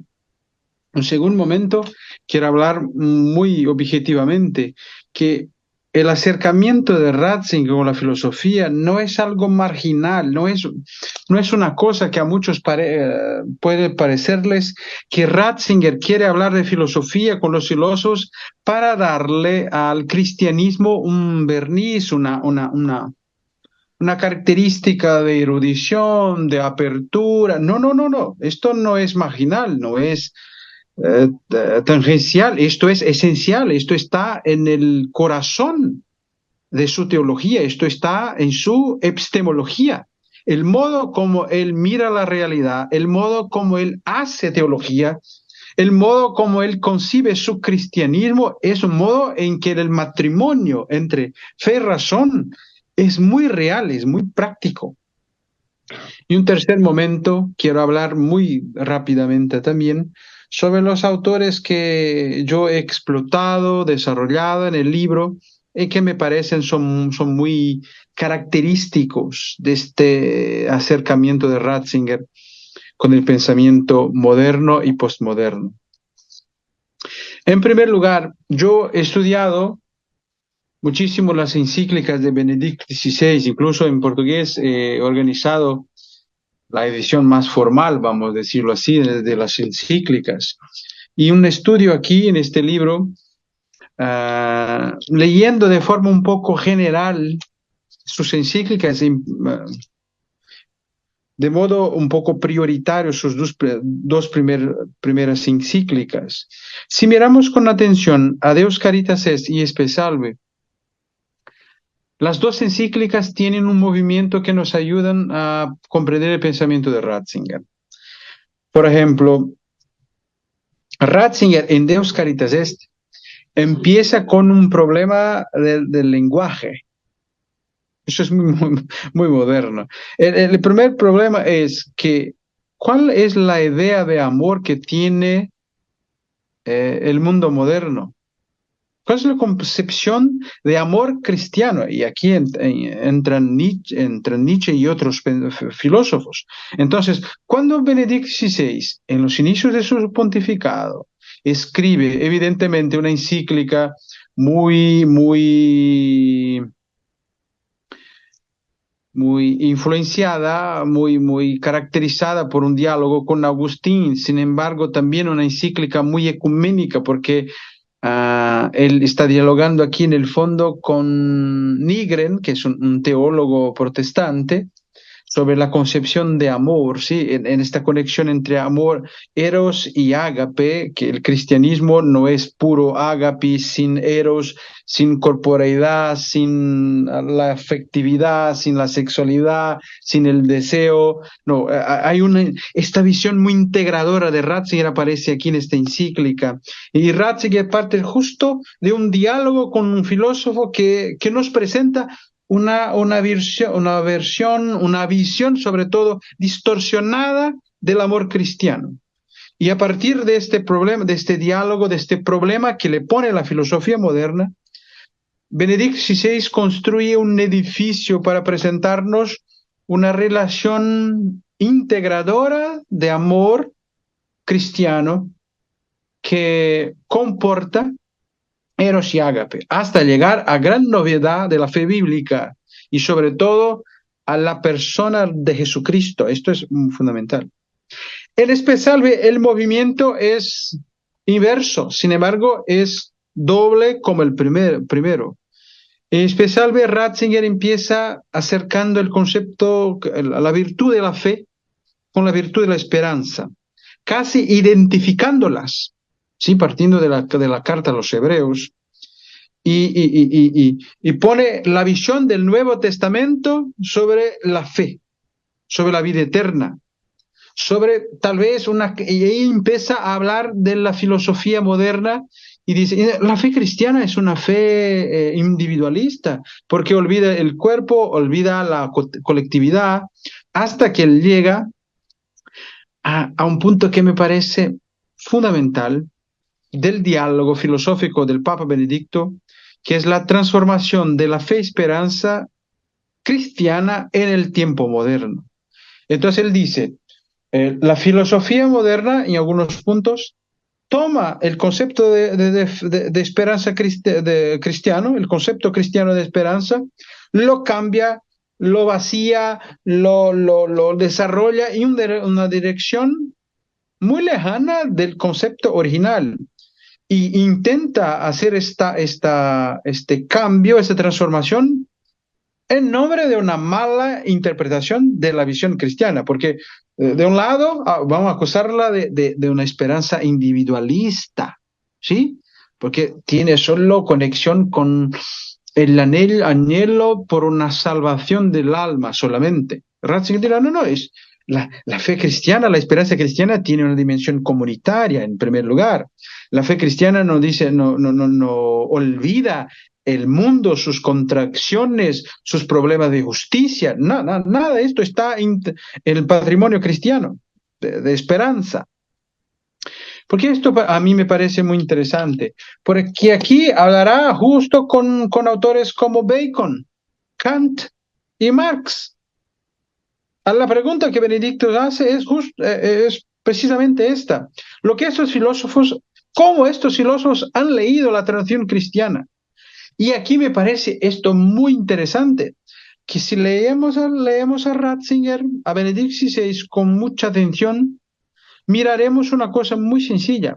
Él no se pone aquí en una postura muy magisterial de corrección para decir Bacon, Kant, como si un magíster en una clase diciendo a sus alumnos, sus discípulos, Kant, Bacon y Marx, ustedes están equivocados. Ustedes no han leído el texto que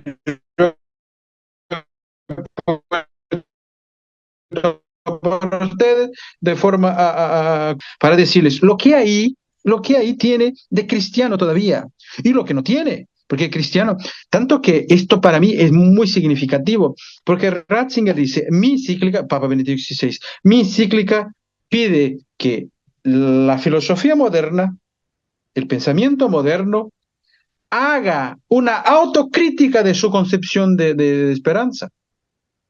Sin embargo, esto no es unilateral, porque pide al cristianismo que haga también él una autocrítica de su concepción de esperanza.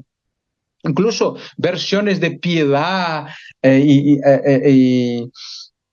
Y Ratzinger remite esto muy concreto. En Brasil, por ejemplo, misiones religiosas, sobre todo de franciscanos, muy bien intencionadas, evidentemente, han atravesado mi país poniendo cruces delante de las iglesias con la frase, salva tu alma. ¿Sí? La salvación quiere decir solamente respecto al alma, el alma.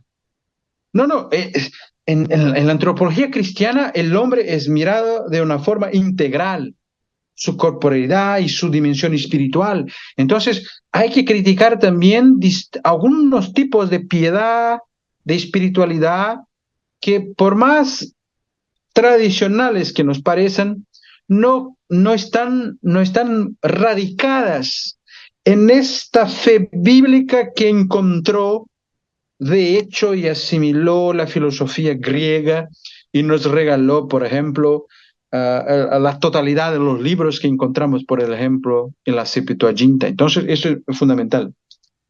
Entonces, me parece que este diálogo es un diálogo de autocrítica, de crítica y autocrítica. Es un diálogo abierto que mira la historia, y Rodrigo ha hablado mucho de esto en sus palabras iniciales, de una filosofía de la historia, de una filosofía de la historia, o de una teología de la historia. Entonces, Ratzinger, Benedict XVI ha hecho esto en sus encíclicas, de mirar y hacer, de hecho, filosofía sobre la historia de la filosofía. Una mirada, una mirada, un vistazo teológico sobre la historia de la filosofía. Su diálogo es importante para nuestros lectores. Su acercamiento con la filosofía no es un añadido, un detalle para dar a los otros una impresión de erudición, para dar una impresión al mundo moderno. No, nosotros no somos oscurantistas. Nosotros no hay que dar razón a la Revolución Francesa, al Aufklärung, y no, porque nosotros, no, esto Ratzinger ha asumido la fe cristiana como una forma de iluminismo, ¿cómo es la expresión? De Aufklärung, de ilustración, pero ahora me ha venido la palabra española. Entonces, esto es un punto de partida muy importante. El cristianismo es para Ratzinger la gran ilustración de la historia, la gran ilustración. El segundo punto que quiero desarrollar es, si miramos, por ejemplo, sus libros más epistemológicos, miramos, por ejemplo, a Naturaleza y Misión de Teología y Teoría de los Principios Teológicos, vamos a percibir nítidamente que la filosofía es el método de la teología. Por ejemplo, yo estudio muchísimo, con mucho interés también por mi pertenencia como brasileño, estudio muchísimo la relación de Ratzinger con la teología de la liberación. Más allá de la caricatura, incluso he apuntado aquí, Rodrigo, tu expresión muy interesante, después vamos a hablar de esto, espero.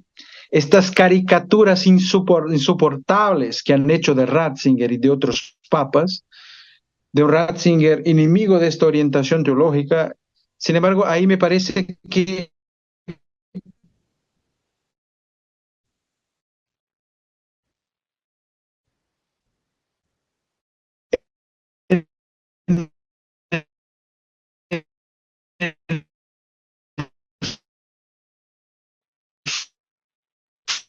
Estamos teniendo problemas con el audio, Rudy.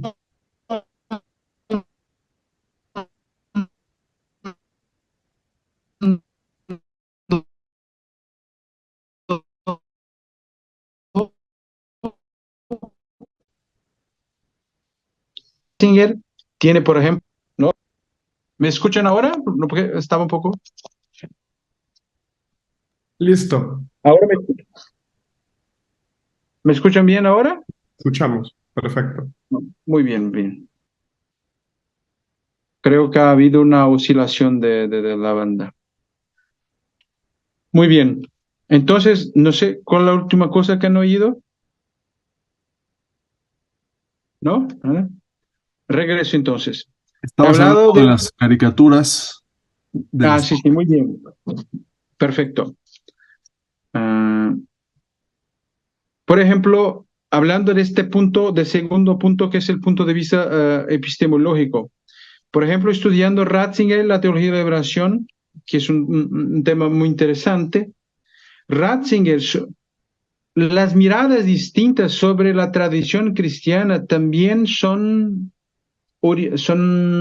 fruto de dos modos de concebir la forma de hacer teología, porque si miramos, por ejemplo, esta forma latinoamericana de hacer teología, es una forma que parte de una mediación socioanalítica, o sea, las ciencias sociales, y hablo aquí también como sociólogo, tienen un papel muy importante en el primer momento del hacer teológico, del qué hacer teológico. Y incluso eso es muy interesante porque en diálogo con algunos teólogos de liberación en Brasil, me decían que esto no es una postura general, porque hay, por ejemplo, otros filósofos, hay otros teólogos, como incluso Ignacio Lacurría, tenía en la filosofía un papel más importante que otros teólogos de liberación daban, por ejemplo, al de las ciencias sociales. Entonces, son campos de discusión muy multifacetados. Esta alusión es solo para decir que en Ratzinger el modo de hacer filosofía es el modo de hacer teológico, de hacer teología es un modo filosófico. Incluso a mí me parece muy característico y muy decisivo que para Ratzinger la cuestión de la filosofía se manifiesta, por ejemplo, la cuestión de la justicia. Él dirá en su encíclica que la cuestión de la justicia implica la cuestión de la resurrección de los muertos. Porque no hay justicia verdadera y plena si no hay justicia para aquellos que han sido muertos, han muertos en el pasado. Podemos hoy empezar a hacer un mundo completamente justo, si esto es posible. Sin embargo, la justicia no será todavía plena. ¿Por qué? Porque aquellos que han muerto, aquellos que han sido asesinados, aquellos que han muerto de hambre, no lograrán esta justicia plena que podemos presentar hoy. Por esto, la resurrección es filosóficamente la respuesta más concreta, y esto él dice, partiendo de su diálogo con la teoría crítica, es la cuestión de la resurrección de los muertos. O sea, es decir, en la teología encontramos la gran respuesta en la fe para la gran pregunta que hace la filosofía. Entonces, esto va a aparecer en sus escritos epistemológicos y en su encíclica Spe Salvi. Entonces, esto me parece muy interesante. Y para finalizar, y no desarrollar demasiado sobre mi artículo,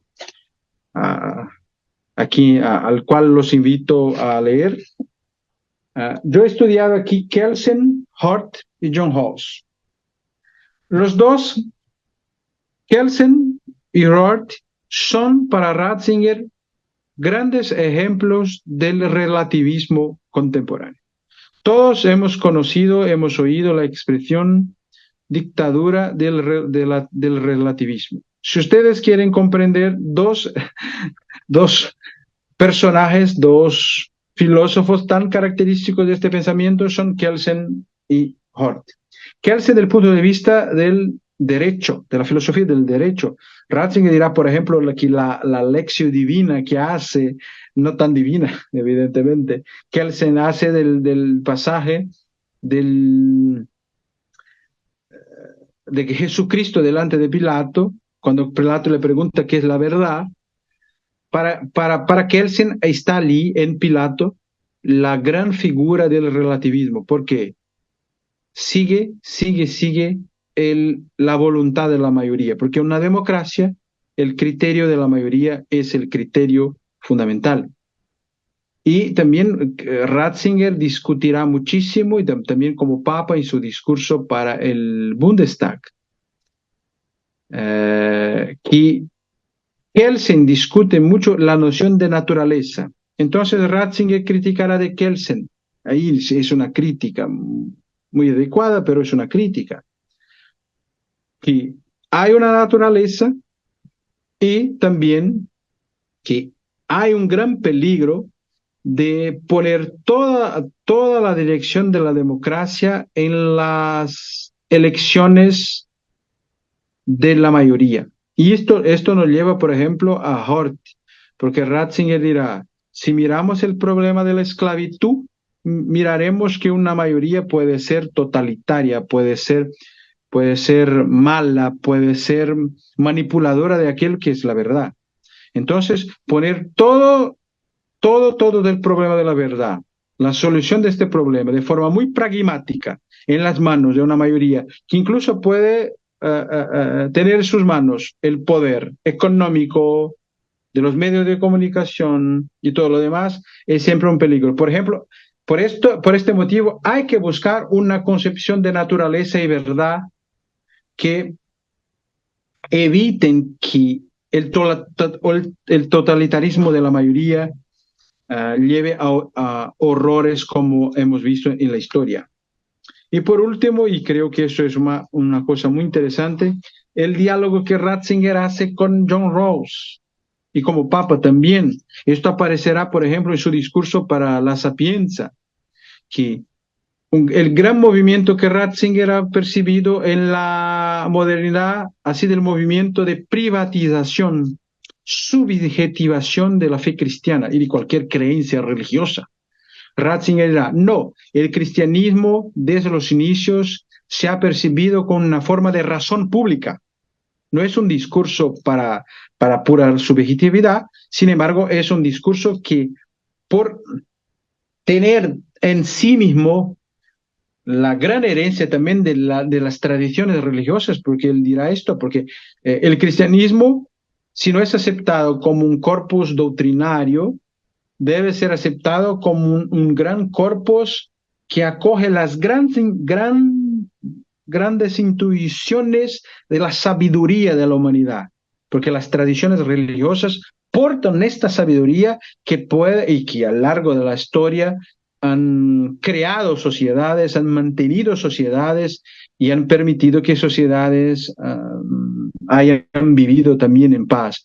Evidentemente hay problemas, hay guerras, hay todo esto, sin embargo, el cristianismo porta un mensaje de paz, un mensaje de armonía y que permite, por este motivo, quitar el cristianismo de la esfera pública, de la polis, es un gran error y lleva al horror, porque así perdemos lo que la historia nos ha regalado como una gran sabiduría, una gran forma de percibir a Dios y al hombre de forma personalista, dialógica, interconectada, fraternal, ¿sí? Porque el cristiano nos dirá que los hombres son hermanos y esto es el fundamento de la paz. Creo que aquí hay muchas semillas para una discusión en el futuro y como dirá don Pablo, Ratzinger no es solamente, ha dicho don Pablo ahora en el premio Gran Ratzinger, Ratzinger no es solamente un autor del pasado, sin embargo, es también una promesa de futuro. Y espero que este libro haya contribuido para que sus diálogos nos lleven a más y más diálogos en el futuro, con los diferentes y con los iguales. Gracias. Muchísimas gracias, doctor Albino. No sé si alguno de nuestros otros dos ponentes quisiera agregar algo, sino para darle espacio a nuestro público por si hay alguna pregunta que nos quieran formular. Por lo pronto no tenemos preguntas, entonces antes de pasar esta sección, pues me gustaría también agradecerle al doctor Alejandro Sada y al doctor Rudy Albino da Asunzao, a nombre del CISAP, por su disposición para la presentación de esta obra. Y si no hay preguntas por el público, no sé, Rodrigo, si tú quisieras comentar algo más. Adelante.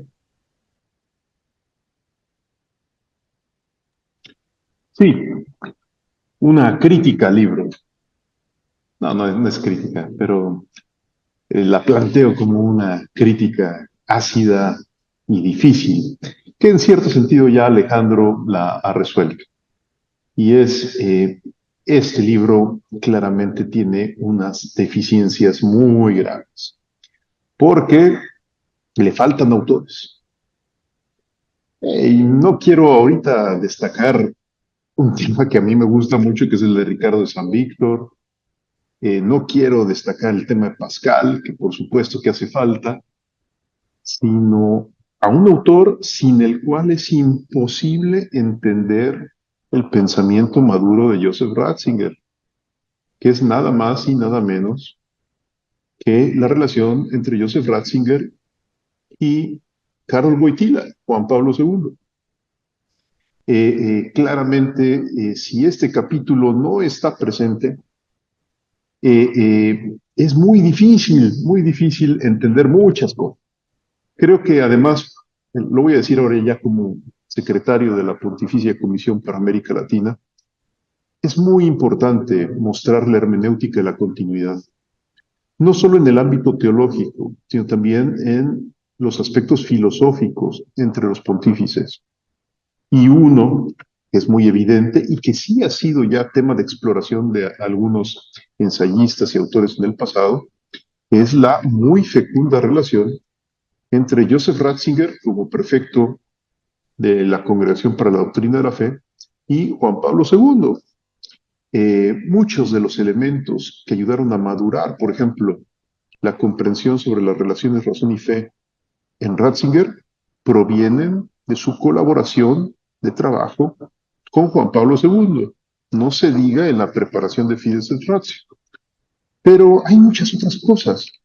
Eh, en el fondo, ambos autores vienen de un mismo universo, vaya, en sentido amplio, que es el universo de la renovación del pensamiento, lo voy a decir así, por vía agustiniana. Ambos autores apreciaron profundamente a San Agustín, profundamente el tema de la subjetividad, de la libertad, de la conciencia. Ambos autores leyeron de manera analítica y diferenciada la modernidad, sin simplificarla, tal vez como un cierto tomismo crítico. Solía presentar la modernidad como una especie de declive absoluto hacia la inmanencia.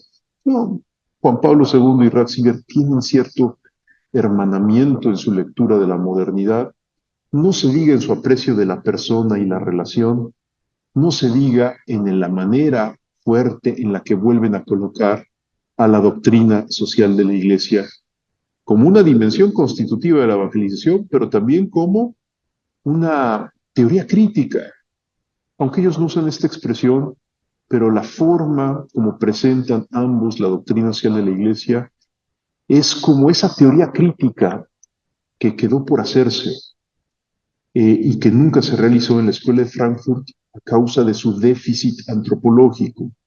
Justamente la fuerte antropología de Juan Pablo II ayudó a Benedicto XVI a tener una doctrina social de la Iglesia muy robusta y que en cierto sentido es una especie de filosofía civil de las naciones, es decir, de un discurso inteligente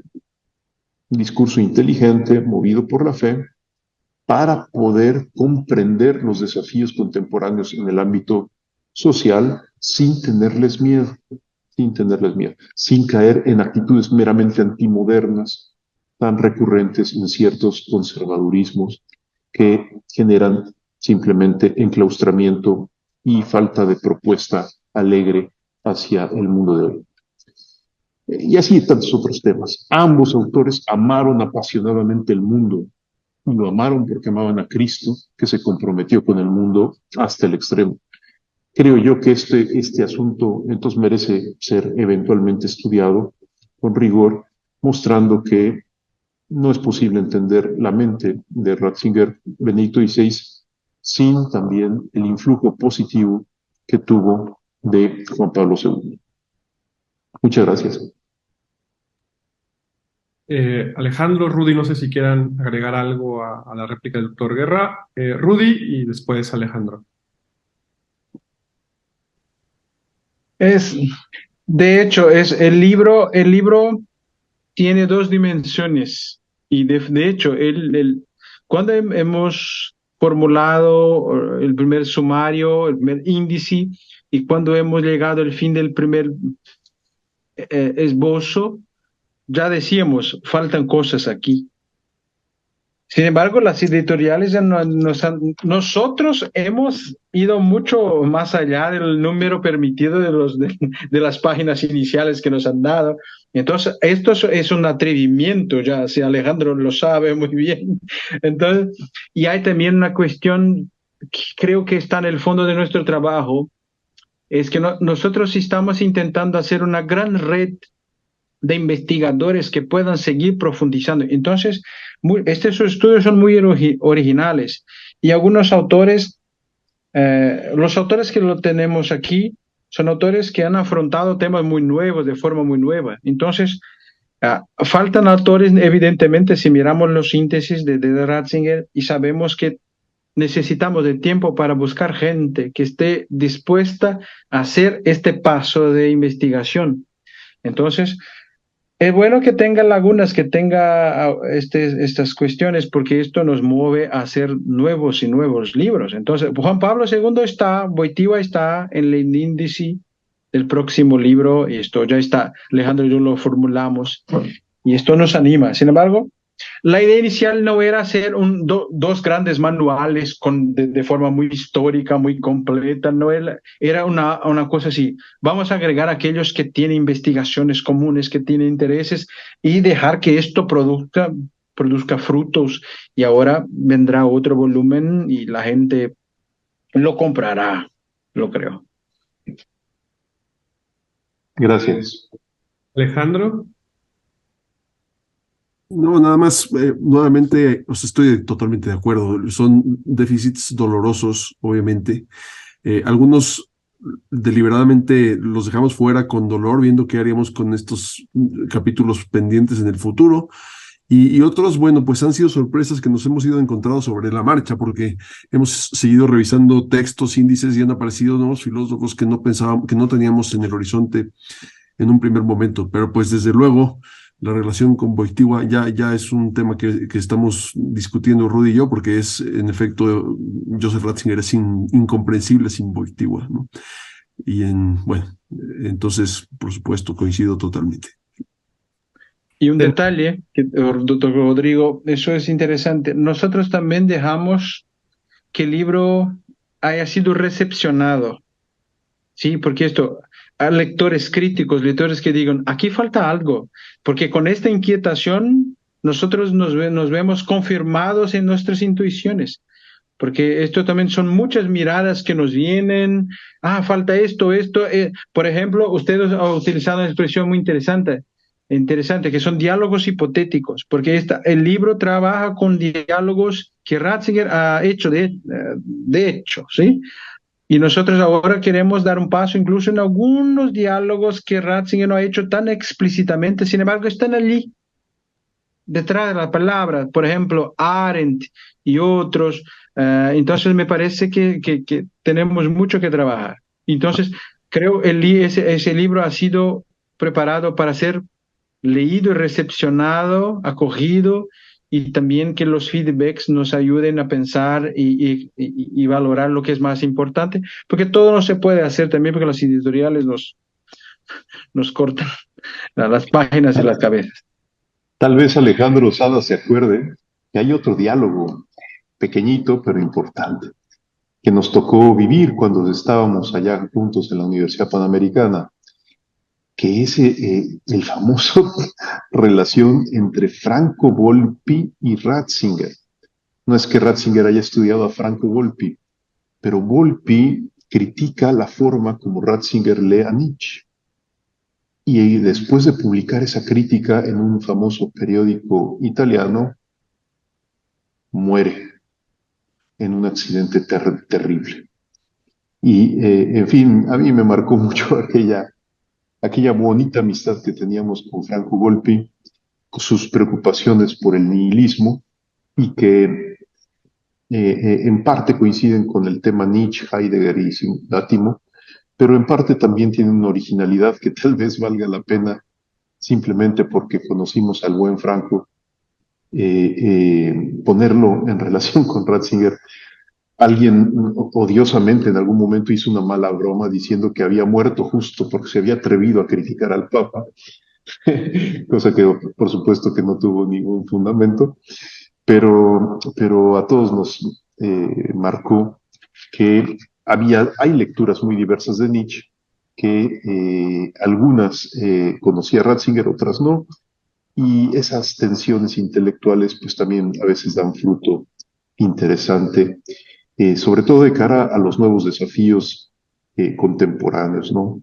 En donde hay nuevas formas de nihilismo y nuevas cuestiones que hay que afrontar, tal vez poniendo en diálogo a estos personajes improbables e hipotéticos. Totalmente de acuerdo. Y además invito a todos, a la audiencia, a que aporten sus respectivos feedbacks. Todo el mundo habrá tenido ahora ideas en la cabeza de quién podría ser un filósofo que no esté en el libro y que pudiera aparecer en el segundo volumen. Y estamos justo en la etapa de decidir, de fijar esa segunda lista. Así que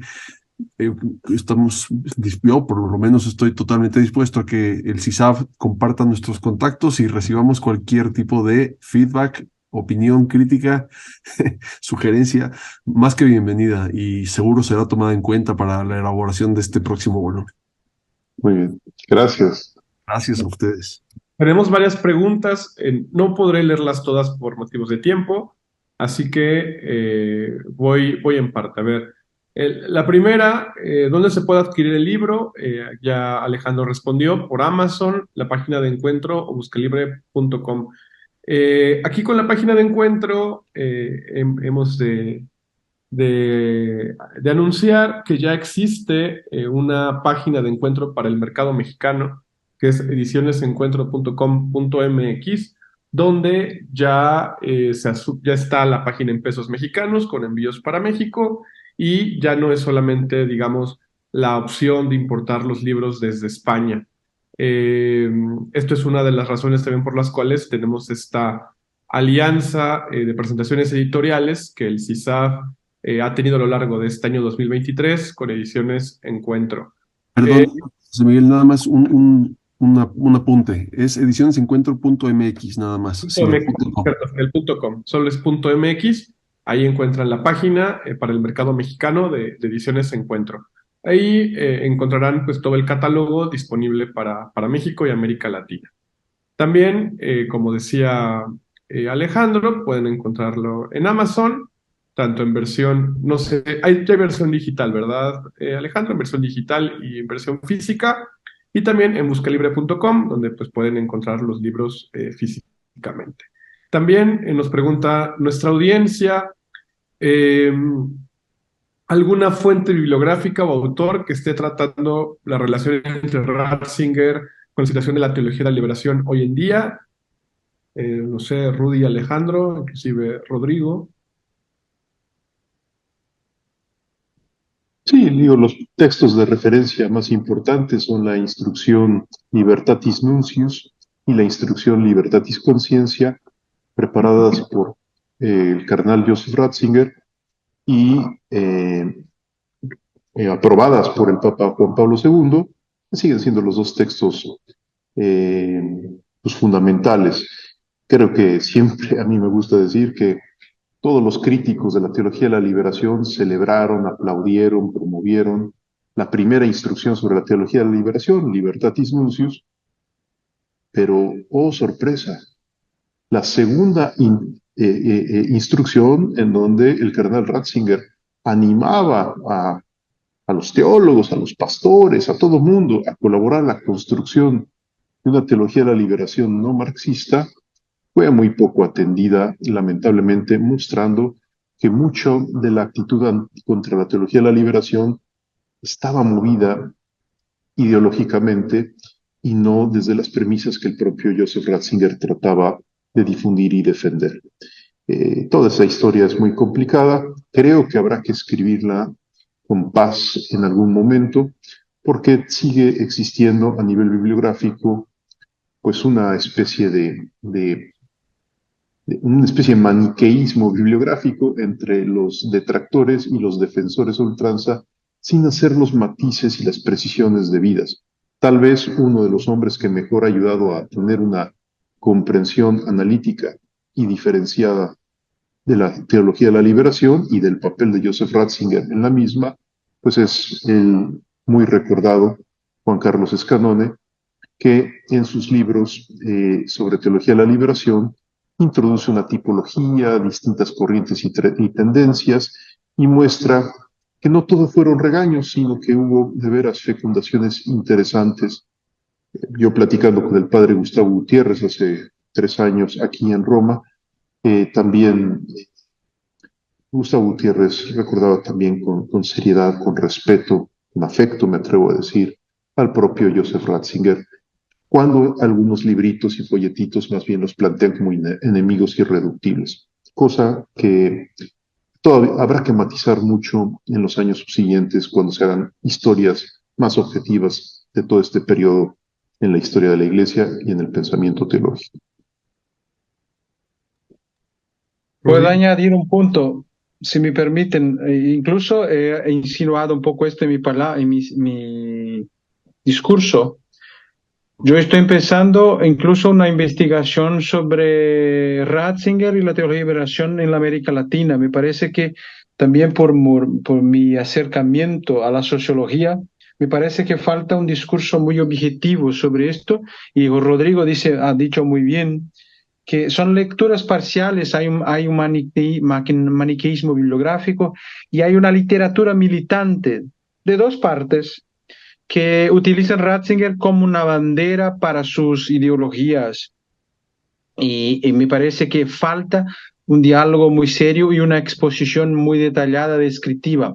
Por ejemplo, hay un sacerdote que tal vez a Rodrigo conozca, es Joseph Sayer, que es un sacerdote alemán que ha trabajado mucho tiempo en América Latina. Ha hecho una entrevista que ha salido en muchos periódicos en Europa y en América Latina, hablando de Ratzinger y la teología de liberación, diciendo que él tenía una relación muy cordial con Gutiérrez, muy directa en algunos puntos, y que muchas fuerzas de oposición a la teología de liberación han venido desde América Latina y Estados Unidos, y que no han sido no han compartido con Ratzinger la estrategia que él ha compartido, que ha sido una postura muy teológica. Ratzinger, por ejemplo, conecta, y esto es una cosa de mi investigación que después hablaré con tiempo con Rodrigo, porque creo que esto también interesa a Pontificia Comisión para América Latina, que ha publicado hace poco tiempo un estudio sobre Pachel en la América Latina. Creo que en esta línea vale una de Ratzinger en la América Latina, porque ha venido a Perú, ha estado en Chile, en Colombia, tiene conexión a Brasil, en Brasil. Entonces tiene una historia que, por ejemplo, biógrafos desde Europa no han estudiado, también por cuestiones de distancia y todo.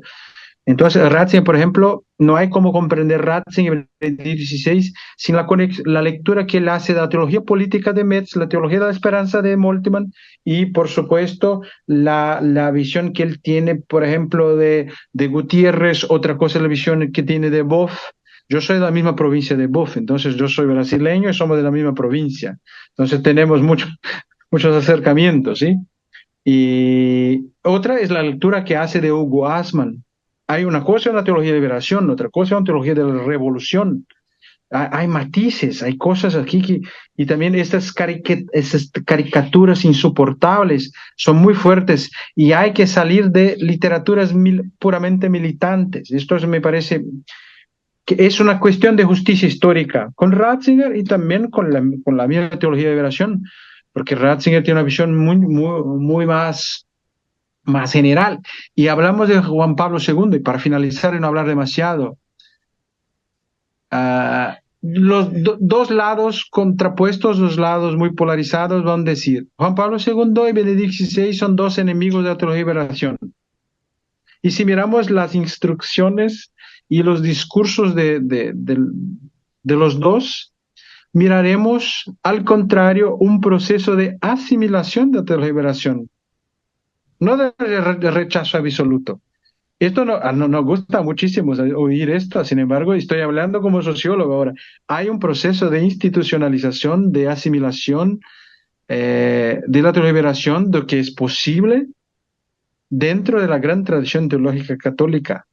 No un rechazo que pone un sello herejía, herejía, herejía, herejía, herejía, y todo es muy blanco y negro. No, creo que es una cuestión muy más detallada. Entonces, es una historia que hay que escribirla. Intento hacerla, pretendo escribirla. Pues a nombre del CISAF y de Ediciones Encuentro, no me queda más que agradecerle a nuestros panelistas del día de hoy, a los editores de la obra Ratzinger y los filósofos de Platón a Bátimo, que se las invitamos a comprar, ya lo hemos dicho, en Amazon, en la página de Ediciones Encuentro, tanto en la página española, edicionesencuentro.com, como en la página para México, edicionesencuentro.mx, y en diferentes tiendas online de libros, tanto en formato digital como en formato físico. Entonces, muchísimas gracias. También gracias, Rodrigo, por tu tiempo, por tu disposición y por tus magníficas intervenciones. Y nos vemos el próximo lunes 11 de diciembre. Cerraremos este ciclo para el 2023 de presentaciones de novedades de Ediciones Encuentro con la presentación de la nueva edición y traducción de Ser Finitos, Ser Eterno de Dichstein, por parte del profesor Mariano Crespo, que nos acompañará, y también del doctor Eduardo González Di Pierro, que comentará esta nueva edición que nos presenta el doctor. Bueno, aquí tengo una pregunta.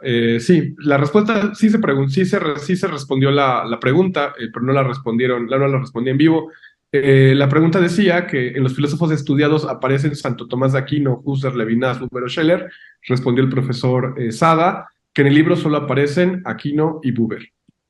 Ahí está la respuesta escrita. Bueno, entonces nos vemos el lunes 11 con la presentación de Ser Finito, Ser Eterno. Y pues muchísimas gracias, que tengan una buena tarde, una buena noche en España y en Roma. Que estén muy bien, hasta luego. Gracias.